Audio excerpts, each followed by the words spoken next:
Just dark consciousness is this. It goes into the earth because the negativity that people are projecting through their thoughts, their feelings, of course, it's coming from outer external sources first. You're getting it from television. Everything in TV is negative. It's all ego and appearance and materialism and drugs and sex and everything else you can imagine, and disrespect to parents for children. And the music is heavy, everything's heavy. They're promoting a lot of darkness, a lot of witchcraft, and so on and so forth. And people are really sad because life really has nothing to offer. People are depressed. Kids don't really have their parents around because parents are breaking themselves working. And through that, the parents are sad, so the whole family's sad. And at the end of the day, no one's bonding, no one's taking time out.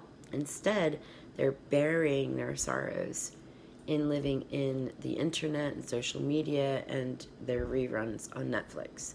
And while that's okay if that's what fits them, it's not really okay spiritually, because what about their goals? What about their dreams? Why stay enslaved to artificial intelligence like that when you have such great potential? What you are putting into your mind, you take with you when you die. And it says that even in many great scriptures. I refer to the Bible a lot. The Bible says, store up for yourselves treasures in the heavens, not on the earth. And that's because you can't take your physical body or your material things with you. What you're putting in your mind is your treasures, because that is your heaven, because that light, that consciousness, that intelligence goes with you, becomes a part of that heaven. So if you're full of more materialism and more crime from what you're watching and viewing, when you die, those are going to be the anchors that are holding you back. And then, like attracts like. So of course, you're going to come right back here to do it all over again, because nobody's going to ascend upward if you can't transcend the world you live in first. And that's why they make it difficult. They tell you you're doing it, that you can do it, but then everything around you is saying otherwise. Things on television, things in music, the way people are treating other people, it's the opposite. It's reverse psychological warfare with spiritual warfare mixed together. So everybody's involved in that now. All that depression, all that negativity, all the hatred, all the ego, all the materialism, all the corrupt political views and religious views and division, that's channeled from you. I'm not saying you specifically who's watching is that way, but the person themselves, if I can reword myself, that's channeling downward from them into their earth star chakras. It's going into the earth because you're connected to it through that energy line. Now, the more people, which we know it's most of the population, feel that way. They're depressed, they're sad, nothing brings joy anymore. There's a lack of empathy and consideration for mankind. So all that's going into the earth, and where do you think it's going? It's going into the earth, but it's channeling back up into everybody. And then it's going into the atmosphere as well around you through your aura. So all the energy is just cycling from the outside to the inside, into the earth, back up through the person, back into the atmosphere, and it's just repeating. It's creating this huge dark cloud because there's like this inability to clear it, because there's not enough positivity or goodness anymore. I mean, there are good people, there are good deeds, I'm not saying that, but there's more bad than there is good. I mean, wake up, open your eyes and come to reality and the terms of acceptance that you need to. So with that, I mean, that's why they promote, don't watch the news, don't pay attention to those things, cut out toxic people from your life, live in your own delusion. It's not real, because at the end of the day, you look deep down inside yourself, you're really unhappy. Unless you're working hard, trying to get somewhere. And a lot of people that are doing that even still are very sad too, because this world is full of so many limitations that just hold you back, obstacles that just block your path. So people just feel like it's impossible. They feel a lack of hope. That then takes away from the inspiration, the motivation, and that in itself adds and contributes to the energies in the atmosphere, channeled downward, back upward, and back into the atmosphere. So that dark cloud, energy's energy. It's a form of intelligence, especially when it's coming from other forms of consciousness, like the earth itself, the people that live on it, And then all of the artificial intelligence from satellites, radio waves, Wi-Fi waves, all of that is cross-hatching. Because think about it, when you're in your car and you're sitting next to how many other cars at the traffic light across from you and to the sides on the intersection, how many people have Wi-Fi on them?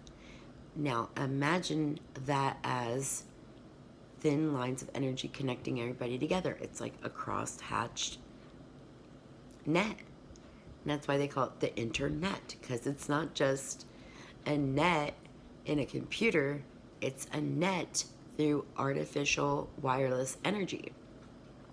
Any net of energy is going to entrap other energy in it. So it comes down like a net. And all that dark consciousness is getting held right in there.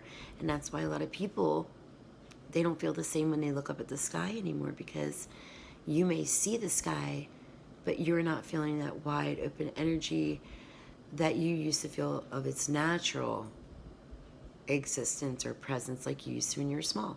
You're feeling that net of artificial energy holding all that darkness in. So with that being said, a lot of people lost their focus. They ended up getting sad inside. They felt like they just couldn't change, couldn't be good enough. And then right there, when they knew that was going to happen, because as they were promoting that they could have their dreams come true, they could be the most powerful psychic abilities, they could have anything that they ever wanted, people started realizing, wait a minute, after how many years I am not in that position. Now, a lot of my students are trying, they have gotten somewhere. A lot of them have gotten into college. They're working really hard towards a career. They're trying new things with their life. They're redirecting their thoughts. They're trying to see the truth of the negativity around them, but they're trying to look at it objectively, how they can make a difference in their personal life and to others. They have to get well first to do that, though, and a lot of them are. But there are others that were promised out there that they would ascend back up into their star realms, that they would be all-knowing and powerful, that they'd have the ability to communicate with the other side and have wealth and anything their higher self ever wanted. And that's something I don't promise, because not every higher self wanted wealth. Not every higher self wanted fame, and not every higher self wanted to go back to its star realm. Actually, you have to work through the layers of the ladder of the tree of life. Before anything, I always say you can't take an elevator straight up from the bottom floor and zip right up to the 11th floor right away. You have to stop slowly at each floor to get there. It's the same way in Ascension. It really is, Your vibration has to match, and you have to understand the life and the language of that floor that you just, reached. And that's something else a lot of people don't get. They think they're just going to ascend and automatically see all these amazing things and know these amazing things. And I listen to a lot of them that claim that they've done that, and the information that they bring is still within the earthly zone of spiritual teachings. It's nothing beyond that. So with that being said, Ascension is level by level, and with people having been promised so many things that could have happened that really were not realistic, they weren't being taught fully what they were supposed to do or what to expect or how to do it, they became depressed. They were given fake purposes that never worked for them, too hard to reach, too unrealistic, not enough elements or tools to help them. They weren't given the truth of what their higher self wanted. Every higher self wants something different, and if it is similar to several other people, it's still in a different location, still being done in a unique way, and it's going to have something to do with making you happy, helping you to expand, and doing something that also not only benefits you in every area of your life, but also benefits Earth or the creatures on it in some way. Hi, Charlie. So a lot of people, sorry about that, a lot of people started losing focus, and they became depressed, and they allowed themselves to sink. And the promoters of that movement knew, that that's what was going to happen. They already predicted reverse psychology, mind control. They already knew what to expect because it was planned. It was already a strategy. So when that happened, they were ready, because obviously there are a lot of things that people don't know about the age that we're in, the truth about it. They don't know exactly what comes with that. And the one thing I can say is that's not what you think. And a lot of things that you believed in are a lie. And the age that we live in is to promote more of the 7 deadly sins in your life than to become virtuous and to get back into a higher plane of existence, or if you're a native here spiritually, to get to the next level of your existence. You know, nobody wants to keep repeating here. I mean, it's old already. So with the depression, with everything they planned, what was waiting for others? Well, the new belief system, the new way of life that they wanted, which was, you know, darker spiritual practices. It fits. You know, if you're feeling dark, there's your new dark practice to fit you. And a lot of people started falling into that too. And even that has dragged them down even further. They like the illusion that they're painting in their pictures on the social media, but deep down inside, so many are unhappy. You know, they really are. But everybody's doing the same thing. You know, you go on Instagram, it's like how many thousands and thousands of psychics or dark witches or crystal stores and so on and so forth, candle makers, holistic health product makers. And it's like, wow, you know, I was doing all this in the beginning when nobody else really was, and now everybody's doing it, and now there's really no fun, or there's really nothing that's magical or special about it to those that were like brought up to do those things. You know, this was something very special for those that were brought up in the mystical life, you know, by their mystical families or their backgrounds. It was a magical thing to be able to, for a lot of other people, and this is what I've heard, is that it's a very magical thing to be able to go and find some mystic located in some remote location, and you know, you get that excitement to go up to the door or to find a crystal somewhere in a shop, and you're like, wow, you know, what is this? This is neat. And they tell you, you know, that's a crystal, it's got healing properties. Or to find a herb shop from someone that, you know, it's been handed down generation after generation. But that's not the case. You know, people are just doing it because everyone else is. And soon it's going to die out as a fad. I talked about this several years ago. I've been talking about it on Spirit Rant, on SoundCloud. I've mentioned it in my courses. People are going to get tired of this. They really, really are. And it's all going to die away. And then people are going to lose their faith spiritually overall because they've already made people question religion. Now they're going to question spirituality in general.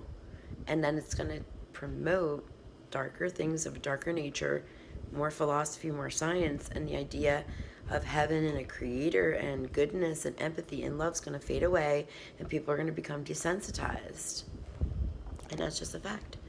And people, when they hate me, they say, oh, you know, some dark force is trying to make me hate you, Alura. And I believe it, you know, I really do.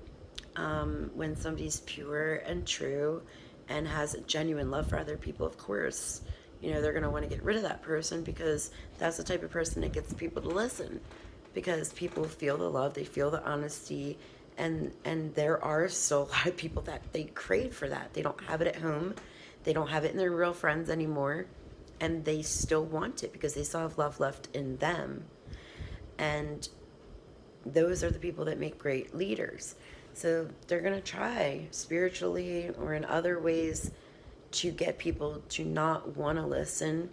They'll block me, they'll do whatever they can, or they'll even just impression people, influence people, you know, from behind the scenes spiritually to not want to go on anymore. Overall, you know, at all. And that's something that concerns me. So I want to keep up with the videos. Watch out for the dark consciousness. You could call it the dark consciousness. You could call it the darkening. You could call it the tribulation. Whatever you want to call it, it is real. And it is happening. Check out my blogs if you haven't already. Go back over older videos. There's so much information here. And we'll get into another topic in another video. I hope to see you there. Thank you for watching for 33 minutes. I love you all with all my heart and soul. God knows it. You'll know it with everything that I am when we meet again after this life. And I wish you the very best. Bye-bye for now.